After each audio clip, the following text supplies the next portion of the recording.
Bueno, buenos días a todos, buenos días en especial a aquellos que nos visitan por primera vez, sean muy bienvenidos. En este momento del culto es el momento donde abrimos la palabra de Dios juntos para escuchar la voz del Señor. Estamos, como muchos saben, en un medio de una serie donde estamos estudiando el Evangelio de Lucas y en particular estamos estudiando las parábolas de nuestro Señor.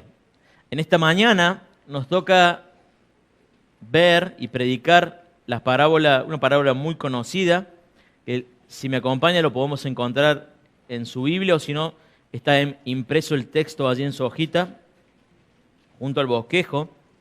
Es la parábola del hijo pródigo, que en realidad, a ciencia cierta, cuando Jesús cuenta en medio del discurso, Jesús empieza a decir que va a contar una parábola. Jesús termina contando 3 historias que son una parábola. Bien, pero en esta mañana nos vamos a concentrar particularmente en la historia que conocemos como la historia del hijo pródigo. Bien, pero si se fijó ahí en su hojita, no hubo un error.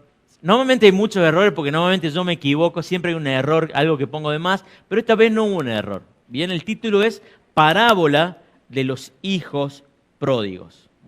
Ahora, antes de leer y orar y pedir la bendición del Señor, quiero decirle algo.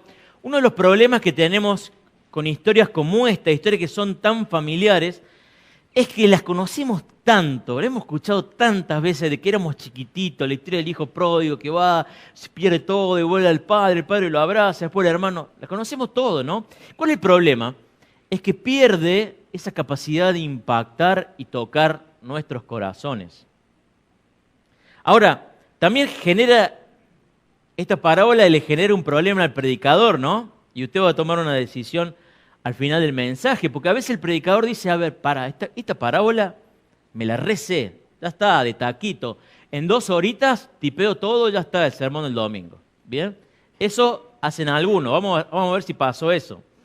Otros encuentran en parábolas como esta un gran desafío porque entendemos que la Biblia es como una piedra preciosa, que cuando uno más la estudia, que cuando uno más se acerca en dependencia del Espíritu Santo y en oración, uno puede descubrir los grandes tesoros que ella encierra. Así que bueno, habiendo dicho eso, vamos a orar pidiendo la bendición del Señor que nos ayude a escuchar su voz en esta mañana.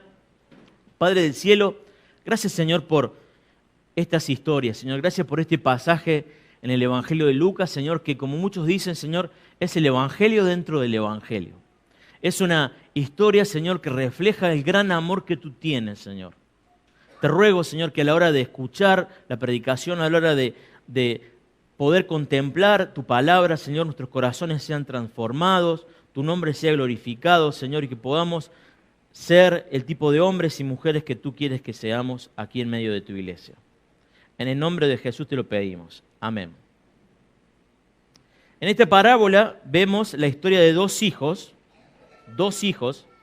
y en estas historias vemos una ventana a la naturaleza humana.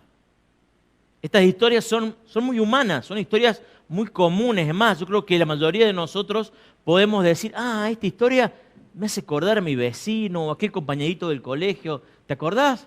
Cuando lo dejó y se fue a la casa del padre. Bueno, estas historias son muy humanas y son muy comunes. Nos ayudan a reflexionar acerca de la naturaleza humana.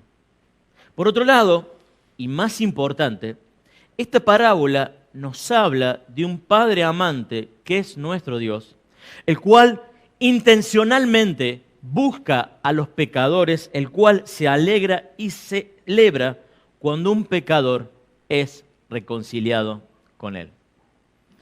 Lo que vamos a ver es, primero vamos a leer el pasaje y vamos a hacer un análisis de la historia y luego vamos a ver las enseñanzas centrales que este pasaje nos da. Así que vamos a comenzar, vamos a leer el versículo 1 que nos da el contexto. Muchas veces como no hemos escuchado esta historia, lo hemos escuchado pero fuera de contexto. Sin el versículo 1, esta historia lo más probable es que la malinterpretaríamos.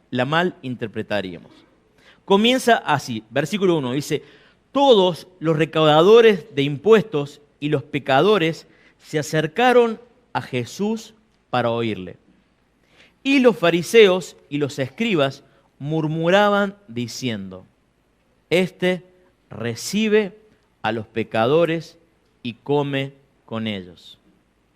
Aquí vemos la escena, la situación que es el detonante para la historia que Jesús cuenta. Se nos dice que Jesús se relacionaba con los pecadores. Realmente me encanta este título, ¿no?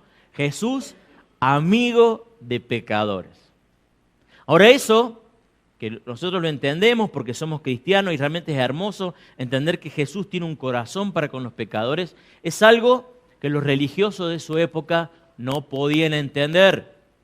El versículo 2 nos dice que los fariseos, los religiosos de la época, murmuraban, hablaban, cuchicheaban y decían: este Jesús recibe a pecadores. ¿Acaso no sabe quiénes son estas personas con las que se está juntando? ¿Acaso será que son igual que él? Esta es la situación que es el detonante a la historia que Jesús va a contar. Jesús cuenta dos parábolas muy breves, que son la parábola de la oveja perdida y la parábola de la moneda perdida, que básicamente la historia es que hay algo que se pierde, que luego es encontrado, y dice de la misma forma, termina cada pasaje, dice de la misma forma hay fiesta en los cielos cada vez que un pecador se arrepiente.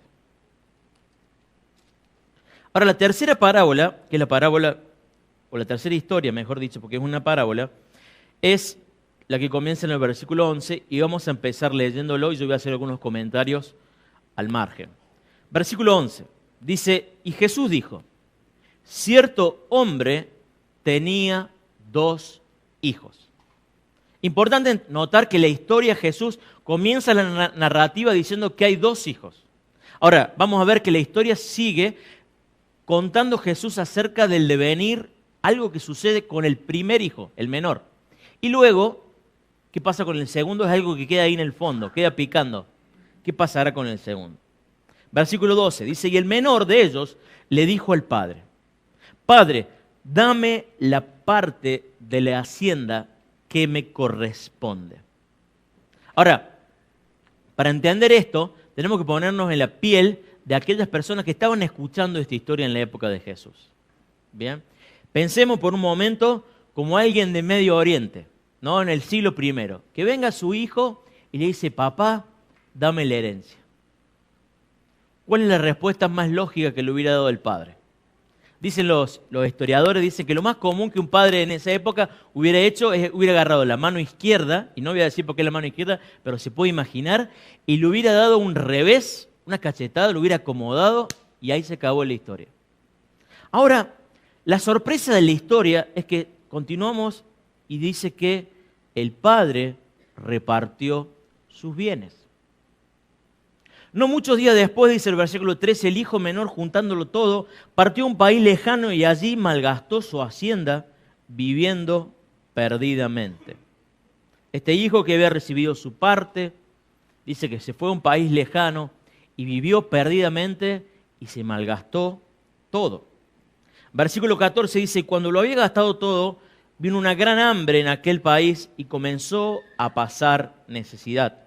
Entonces fue y se acercó a uno de los ciudadanos de aquel país y él lo mandó a sus campos a apacentar cerdos.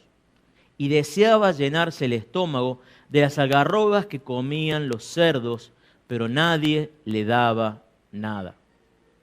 De vuelta, entendamos el contexto judío. Este muchacho, por la situación de hambruna, se vio forzado a trabajar con cerdos para un judío, donde la Biblia claramente nos dice que los cerdos son animales impuros, y llega este hombre a tal situación que desea comer la comida de los cerdos. Versículo 17, dice: entonces, volviendo en sí, dijo: ¿cuántos de los trabajadores de mi padre tienen pan de sobra, pero yo aquí perezco de hambre? Me levantaré, iré a mi padre y le diré: Padre, he pecado contra el cielo ante ti, ya no soy digno de ser llamado tu hijo, hazme como uno de tus trabajadores. Este muchacho en la situación empieza en un soliloquio, en un diálogo consigo mismo, y dice que él vuelve en sí y dice, ya sé lo que voy a hacer. No puede ser que esté en esta situación, voy a ir a mi padre, le voy a pedir perdón y le voy a decir que aunque sea, me contrate como un trabajador. Versículo 20 dice, y levantándose fue a su padre, y cuando todavía estaba lejos, su padre lo vio y sintió compasión por él, y corrió, se echó sobre su cuello y lo besó. Increíble lo que hace el padre. Los hombres en Medio Oriente en aquella época no corrían. Es increíble la escena.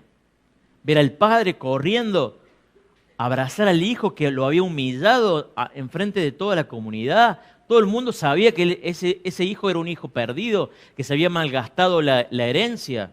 Y el padre se humilla. La verdad que la escena es muy extraña. Versículo 22 dice, pero el padre dijo a sus siervos, prontos traed la mejor ropa y vestidlo, y poned un anillo en su mano y sandalias en los pies, y traed el becerro engordado, matadlo y comámonos y regocijémonos.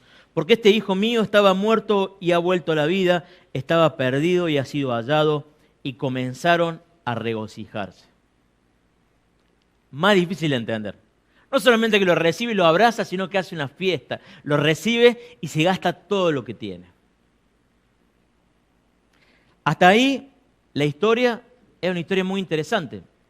Si uno analiza la narrativa, hay un conflicto, el hijo que se va, hay un conflicto que se va profundizando, se queda sin dinero, está en una situación calamitosa y luego vuelve el padre. ¿Bien? Y si terminaría acá, la verdad que estaría ideal que terminaría acá, porque uno dice colorín colorado, el hijo se gastó todo, se arrepintió, volvió, espectacular.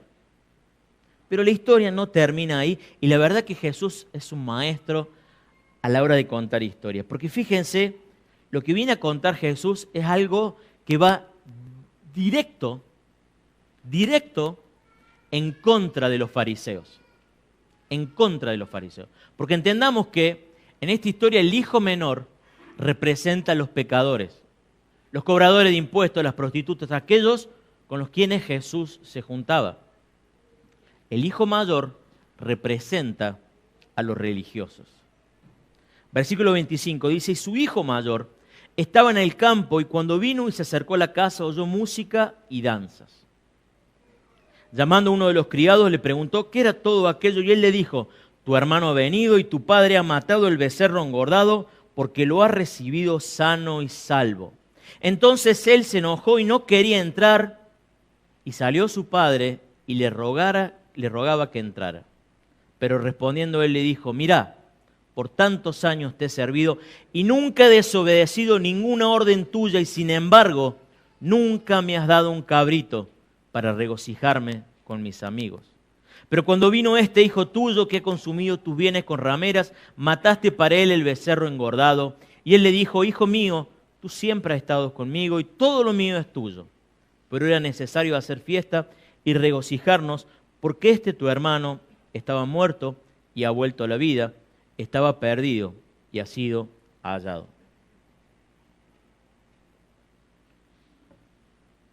Esta última porción de la historia que Jesús cuenta va directo a los fariseos y explica cuál es la situación de los fariseos, que no tolera que Jesús reciba a los pecadores, que están enojados que Jesús reciba a aquellos que tienen mal nombre. Esta es la historia. Ahora vamos a tratar de profundizar con el favor de Dios y primero quiero que al analizar esta historia la utilicemos como una ventana para entender la naturaleza humana, para que podamos entendernos a nosotros mismos. Algo hermoso que tiene la Biblia es que cuando leemos la Biblia nos desnuda. La Biblia nos muestra tal y cual somos. Lo primero que quiero que veamos, vamos a reflexionar en el hijo menor. Vamos a reflexionar en su pecado. El hijo menor, su principal problema es un problema relacional. El hijo menor no lo ama al padre. Es más, si por él fuera, mejor que estuviese muerto. Cuando un hijo, escuche bien, cuando un hijo le pide a su padre herencia por anticipada, ¿qué le está diciendo? No me importas. Es más, sería bueno que estuvieras muerto. Así de fuerte es la afrenta del Hijo para con el Padre. El Hijo no ama al Padre, el Hijo quiere los bienes del Padre. Este Hijo quiere los bienes del Padre porque quiere satisfacer sus deseos. Este Hijo quiere probar cosas nuevas, quiere experimentar, quiere irse a aquella ciudad lejos del Padre porque quiere saber algo diferente. Quiere probar. Ahora esto, queridos, nos habla de la naturaleza humana en cuanto a lo prohibido y a lo desconocido. Este deseo que hay en cada uno de nosotros de probar algo nuevo. El libro del Proverbio nos dice, el pan robado sabe más dulce. ¿Por qué es que en nuestra naturaleza siempre tenemos ese deseo por lo prohibido?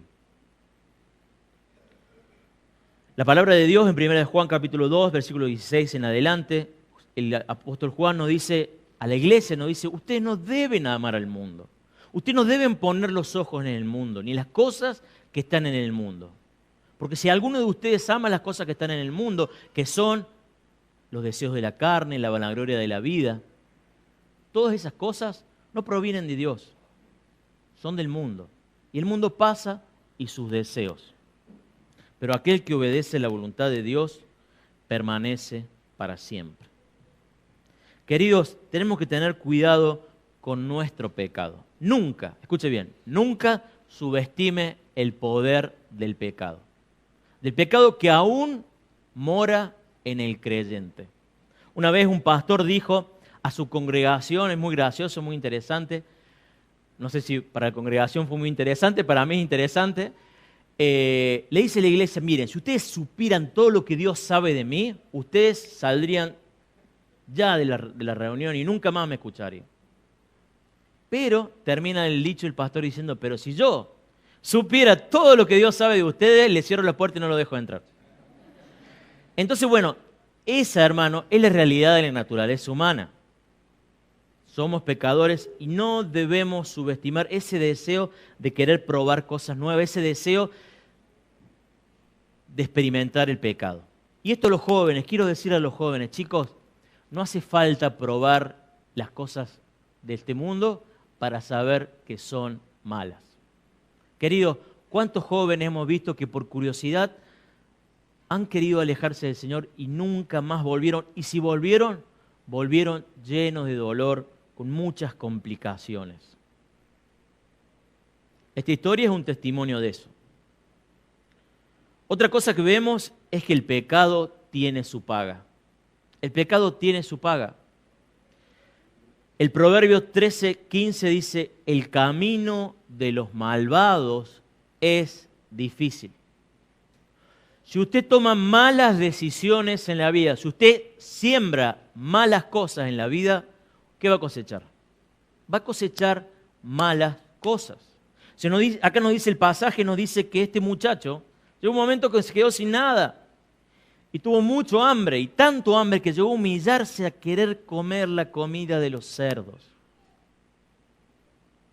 ¿Cuántas veces hemos tomado malas decisiones y nos hemos hallado en esa situación tan terrible, donde tenemos que probar en carne propia la tristeza y la dureza del pecado? Por eso, hermano, en esta mañana el Señor te está amonestando a que no lo hagas. ¿Cuántas veces en la consejería hablamos con las personas, le decimos, tenés que hacer esto, y la persona toma una decisión que va en contra de la palabra de Dios, y luego la persona tiene que lidiar con las consecuencias de su pecado? El pecado paga mal. Situaciones como esta, sin embargo, en la providencia divina son utilizadas para que los pecadores se arrepientan. En esta historia vemos que este hombre, en medio de su hambruna, en medio de su situación terrible, vuelve en sí. Me encanta la expresión, dice, él vuelve en sí. Y eso nos habla de algo que creo que es muy importante entender: lo irracional, la locura del pecado. Este hombre que de repente se da cuenta diciendo, ¿qué hago acá? ¿En qué me metí?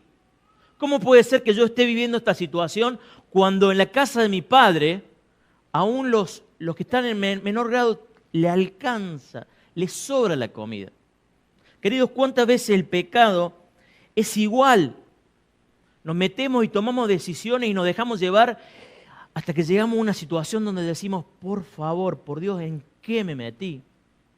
Lo irracional del pecado.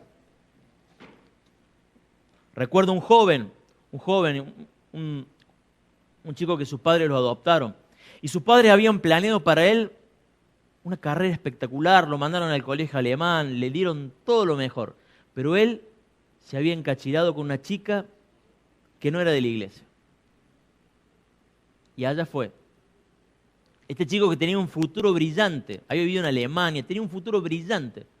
Terminó con un trabajo terrible en el interior de Córdoba, simplemente porque decidió, y obviamente terminó sin la chica, creo que tuvo 3 o 4 chicas después de esa, ahora vaya a saber con quién anda, por querer hacer cosas que no eran correctas, por querer ir en contra de su padre.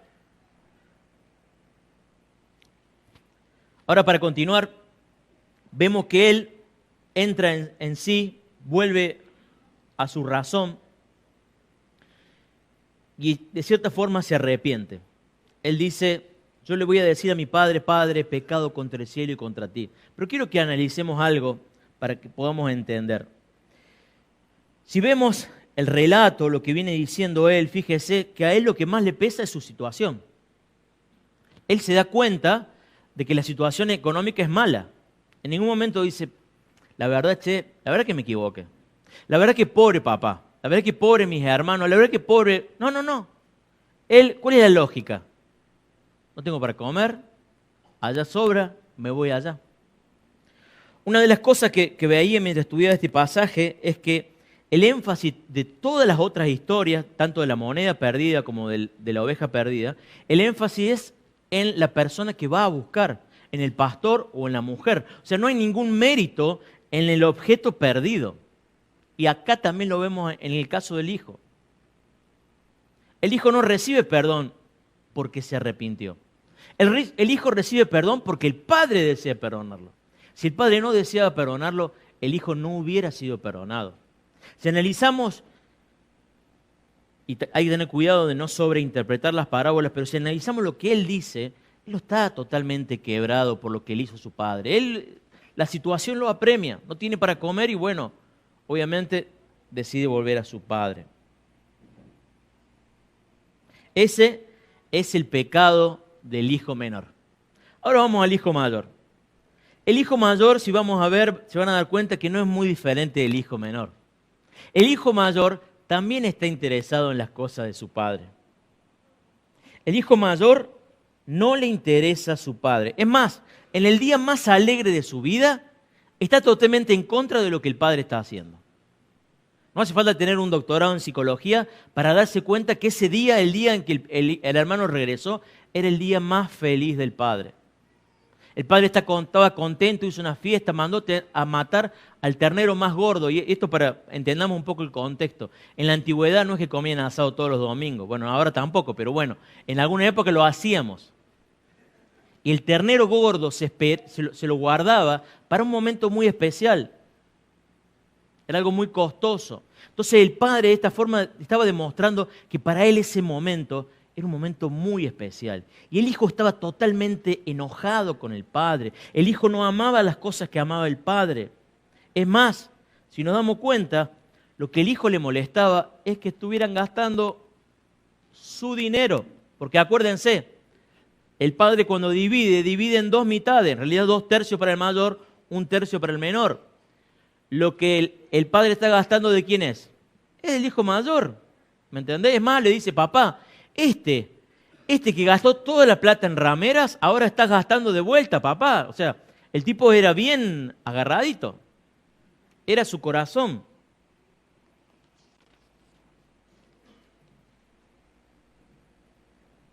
Ahora, esto que estoy diciendo en cuanto al dinero, cuando leemos los evangelios, tenemos que entender que los evangelistas han tomado las historias de Jesús. En el caso de Lucas, por ejemplo, él comienza el evangelio diciendo que él hizo una investigación muy profunda. Entonces, todo lo que encontramos en el evangelio, aparte que fue inspirado por Dios, está muy bien pensado. Hay una pintura, hay algo que Lucas quiere mostrar. Y hay algo que Lucas nos muestra en cuanto a la relación entre los religiosos y el dinero. Presta atención, Lucas 16, 14. A la vueltita dice. Fíjese lo que nos dice. Como una nota de pie. Lucas dice, los fariseos, que eran amantes de dinero, oían todas estas cosas y se burlaban de él. Jesús sabía en dónde estaba el corazón de los fariseos. Ahora, si seguimos entendiendo la pintura que quiere pintar Lucas, hay muchas historias que reflejan esta idea. Más adelante, el Evangelio de Lucas nos muestra la historia de un hombre pobre y un hombre rico. El hombre pobre era Lázaro y el hombre rico, que no se nos dice el nombre, se nos muestra como un ejemplo, como un mal ejemplo. También se nos cuenta, por ejemplo, la historia del joven rico, este hombre que estaba tan seguro de su bondad, pero cuando Jesús le dice, mira, está todo bien, te falta una sola cosa y ven y seguime. Anda y vende todo lo que quieras. ¿Qué quiero decir con esto? Los judíos habían transformado la fe en esa época en una suerte del evangelio de la prosperidad. ¿Qué significa esto? Es decir, que la cantidad de dinero que vos tenías era directamente proporcional a tu relación con Dios. Entonces el hijo mayor, debido a su obediencia, debido a que había sido buen hijo, tenía todo. Sin embargo, la gran contradicción es que el hijo mayor, que aparentemente estaba más cerca del padre, cuando termina la historia es el que está más lejos. Este hombre no solamente ama las cosas de su padre y no a su padre, no se pone contento con su padre, no se alegra con su padre, sino que tiene un odio particular para con su hermano. Fíjese cómo se refiere a su hermano. Capítulo 15, versículo...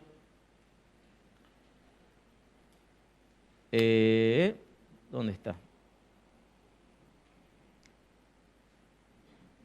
Versículo 30, dice, pero cuando vino fíjense cómo dice, no dice, pero cuando vino mi hermano, no dice, no, ni cuando vino, no sé, Pedro, Jorge, no dice, pero cuando vino este hijo tuyo, como echándoselo en cara, este no es mi hermano, es tu hijo, este hijo tuyo. Y fíjense que habla del hermano en términos muy despectivos y en cierta forma también está murmurando de la misma forma que murmuraban los fariseos. La historia no nos dice nada acerca de las rameras. Si leen de vuelta, fíjense en su casa, no dice nada, no nos cuenta. Pero acá el hijo mayor le dice, gastó todo el dinero gastándolo con rameras, estando con rameras. Un odio por su hermano. Esto nos habla de que estar perdido no siempre es aquel que está más lejos. Incluso las personas más religiosas, escuche bien, las personas más religiosas son muchas veces las que están más lejos de Dios. Si me acompaña, en Lucas capítulo 18, hay una historia que Jesús también cuenta, una parábola, que es prácticamente el calco de esta historia con otro contenido, pero la idea es muy similar. Lucas 18 dice así, refirió Jesús una parábola a los que confiaban en sí mismos como justos y despreciaban a los demás. Fíjese, la misma actitud que el hermano mayor. Había religiosos, dice, que despreciaban a los demás y creían que ellos eran justos y confiaban en ellos mismos. Dice, 2 hombres subieron al templo a orar, uno era fariseo y el otro recaudador de impuestos. El fariseo, puesto en pie, oraba para sí de esta manera: Dios, te doy gracias porque no soy como los demás hombres, estafadores, injustos, adúlteros, ni aun como este recaudador de impuestos. Yo ayuno 2 veces por semana, doy el diezmo de todo lo que gana. La verdad que, si por un momento nos imaginamos la historia, me gustaría ver la cara de los fariseos cuando Jesús contaba la historia. Con razón se lo querían comer, con razón que quisieron matarlo. Era muy agresivo Jesús con lo que decía. Este hombre ahí orando, hablando consigo mismo, gracias Dios, porque no soy como el infeliz este. Gracias porque no soy como este que se gastó todo con las prostitutas. el corazón del fariseísmo. Pero por otro lado se nos cuenta en el versículo 13, pero el recaudador de impuestos puesto de pie y a cierta distancia no quería ni siquiera alzar los ojos al cielo, sino que se golpeaba el pecho diciendo: Dios, ten piedad de mí, pecador. Vemos en este hombre, en este recaudador de impuestos, en este vendepatria, en esta basura de la sociedad, una actitud de arrepentimiento. Dios, ten piedad de mí. Y Jesús termina concluyendo, dice: les digo que este, es decir, el último, descendió a su casa justificado, pero aquel no. Porque todo el que se ensalza será humillado, pero el que se humilla será ensalzado. Hermano, esto nos habla de algo increíble que tenemos que entender. La importancia de ser humildes. La importancia de entender quiénes somos. Queridos, las personas en esta iglesia que se quiebran por sus pecados, que confiesan, son las personas que más crecen. ¿Usted sabía? Te lo digo yo como pastor. Aquellas personas que llevan una vida tratando de brindar una imagen que no son, que se generan una coraza, porque no vaya a ser que se den cuenta que sos un pecador, esas personas viven acumulando pecado. Por eso es importante entender que somos pecadores, todos. El hijo menor que se fue y el hijo mayor que se quedó. Todos somos pecadores necesitados de la gracia de Dios. Esto nos enseña acerca de la naturaleza humana. Punto 2. ¿Qué nos enseña acerca de Dios? Y vamos a ir más rápido. Acerca de Dios, este pasaje nos habla acerca de la intencionalidad, de este deseo de Dios de buscar al pecador. En este pasaje se nos muestra que Dios es como este pastor que no le importa nada y va a buscar a la oveja perdida. Dios es como esta mujer que saca todas las cosas de su casa hasta que encuentra su moneda. Esta historia nos muestra a un Dios que es como este padre que no le importa lo que le opinen sus vecinos, sino que se humilla en medio de la sociedad y va a abrazar a su hijo que lo había humillado, a su hijo que había malgastado todo lo que tenía, a su hijo que le había brindado mucha vergüenza. Las sociedades antiguas eran sociedades donde el tema del honor y la vergüenza era muy fuerte. Este hijo que había traído vergüenza, el padre va corriendo a buscarlo y abrazarlo. Ahora, para poner un ejemplo, imagínense usted que usted le da a su hijo, le presta el auto para salir el sábado a la noche, le hace una extensión de la tarjeta, le dice: hijo, tomá, mala idea lo de tarjeta, no se lo aconsejo. Y el chico vuelve la noche y te chocó el auto, te gastó todo el límite de la tarjeta. ¿Cómo lo va a recibir como papá? Hijo, vení, no. Pasa para el fondo que vamos a hablar. Sin embargo, Dios es un Dios de amor. Es un Dios que en cierta forma se humilla, desciende. En la persona de Jesús se humilla y hasta ir a la cruz por amor a los pecadores. Ahora, esta misma actitud que tuvo con el hijo menor también la tuvo con el hijo mayor. El hijo mayor que en medio de la fiesta no quiso participar. Y estaba enojado afuera, haciendo mala cara, murmurando. Y el padre allá fue a rogarle. Otra vez el padre humillándose. La misma actitud. Dios que busca a los pecadores. Lo segundo que vemos es que Dios es un Dios que restaura a los pecadores. Lo vemos en el padre va, lo abraza, le da un vestido nuevo. Este hombre que venía vestido con olor a chancho, todo sucio, denle un vestido nuevo. Denle un anillo de oro. Eso significa que él vuelve a tener el lugar en la familia que tenía antes, con todos los derechos, con todos los privilegios. Una restauración completa. Así es de maravilloso el amor de Dios. No importa cuán grandes hayan sido tus pecados. No importa.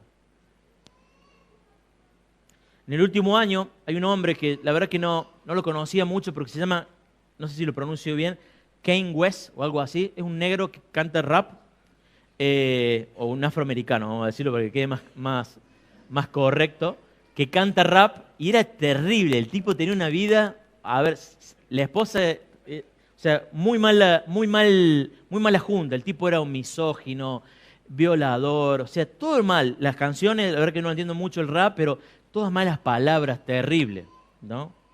Entonces escuchaba de la conversión de él y alguien decía algo interesante. Él decía, ¿qué se cree este hombre? ¿Que una vida de pecado se puede dejar atrás así nomás? ¿Que una vida de odio a las mujeres, que una vida de blasfemia se puede olvidar así de un día para el otro? Y la respuesta es, sí. Esa es la verdad del Evangelio. Eso es lo ofensivo del Evangelio. Eso es lo que la gente no tolera. Que Dios pueda perdonar a los pecadores. Dios ha borrado todas nuestras iniquidades y ha venido a buscar y salvar lo que se había perdido. Queridos, en esta mañana Dios te está llamando a vos también a que te arrepientas. No importa cuán grande, no importa cuán sucio, no importa cuán terrible sean tus pecados, Jesucristo murió por los pecadores. Todo aquel que se arrepiente y se vuelve a Él en fe es recibido como este hijo. Es abrazado, es besado, es vestido de nuevo y recibe un anillo y sandalias. Dios nos declara justo por los méritos de Jesús. Lo tercero que nos enseña este pasaje es la increíble alegría que hay en el cielo cuando un pecador se arrepiente. 3 veces se nos dice, en toda la historia.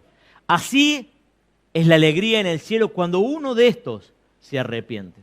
Y ahora, mis queridos, hay algo que creo que tenemos que entender nosotros como iglesia, si entendemos quién es nuestro Dios.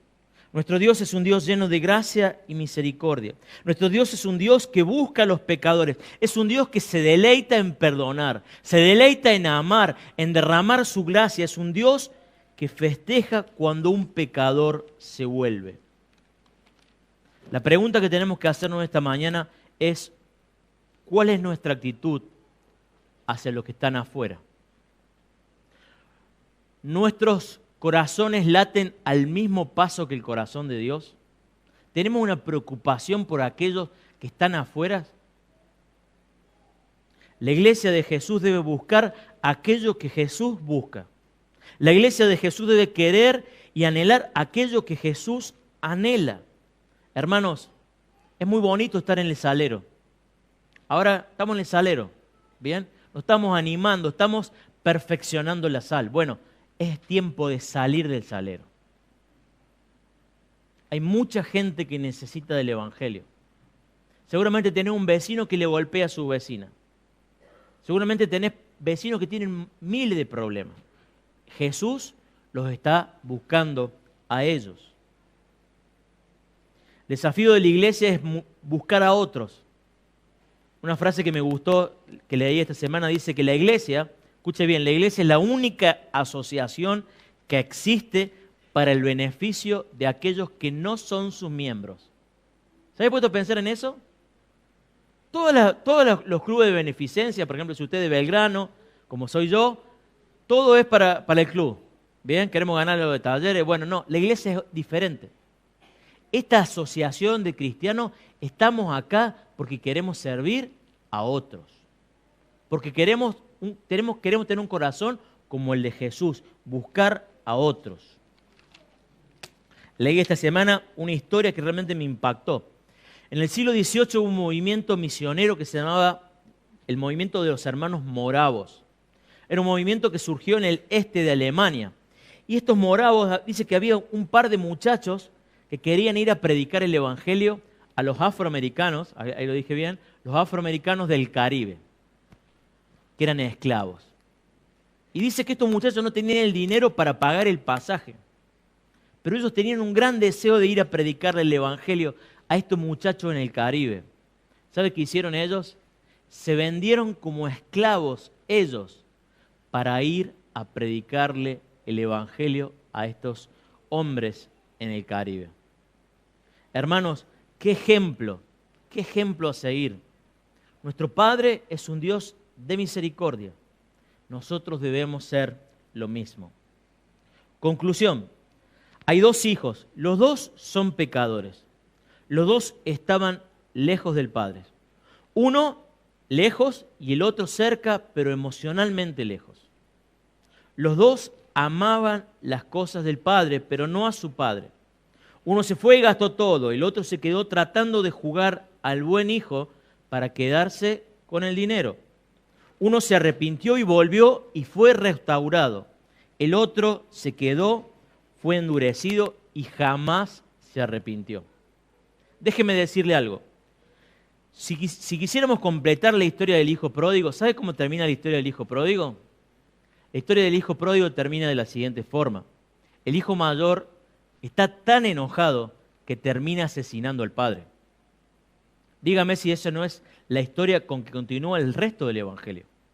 El hijo mayor son los fariseos, los religiosos que no toleraban, los religiosos que se pusieron de común acuerdo para terminar crucificando a Jesús.